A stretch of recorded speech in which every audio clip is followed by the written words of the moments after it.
Pakartotinio elektronikos naudojimo skatinimas viešajame sektoriuje. Cunamis.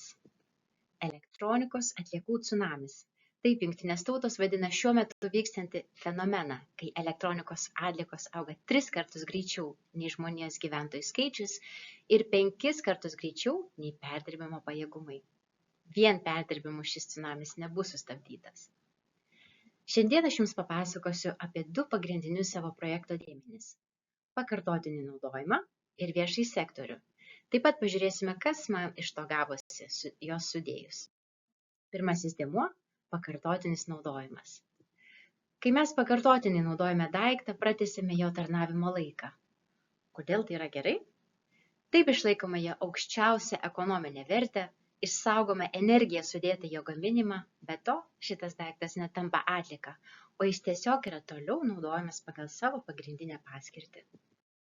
Antrasis dėmuo – viešasis sektorius. Viešasis sektorius kasmet išleidžia 13% bendrojo vidaus produkto viešiesiems pirkimams.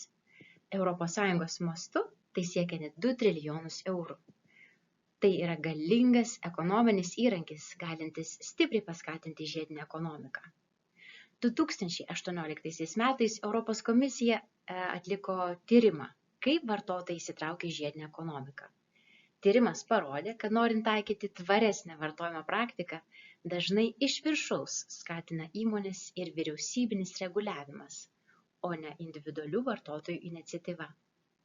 Matome, kad valstybės lyderystės vaidmuo yra itin svarbus formuojant tvarius vartojimo įpročius bei siekiant neutralumo klimatui tikslų. Na, o dabar pažiūrėkime, kokie man išėjo rezultatai sudėjus pakartotinį naudojimą bei viešąjį sektorių. Pirmasis – tai yra galimybė nurašytą, bet dar naudojimui tinka valstybės turtą perduoti į regioninius atliekų tvarkymo centrus ir jų valdomas dalijimosi daiktais stoteles, kurių yra kiekviename Lietuvos regione, 73 visoje Lietuvoje. Taigi nurašyta, bet dar naudojimui tinka elektroninė įranga, baldus, smulkius daiktus bus galima naudoti pakartotinai, o nesmulkinti ir naikinti kaip iki šiol. Tokia galimybė atsiras įvykus valstybės turto valdymo įstatymo pakeitimui, kurį ir inicijavau projekto metu. Ir antrasis rezultatas arba galimybė, tai per viešuosius pirkimus paprasčiau įsigyti atnaujintą elektroninę įrangą.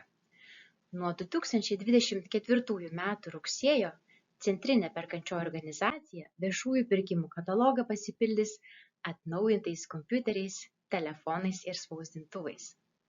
Taigi viešojo sektoriaus organizacijoms įsigyti atnaujintą elektroniką bus lygiai taip pat paprasta, kaip ir perkant naują įrangą. Iki šiol Centrinės perkančiosios organizacijos kataloge buvo galima įsigyti tik naują įrangą. Tai štai, kaip nuo šiol Lietuvos viešasis sektorius galės prisidėti prie cunamio mažinimo.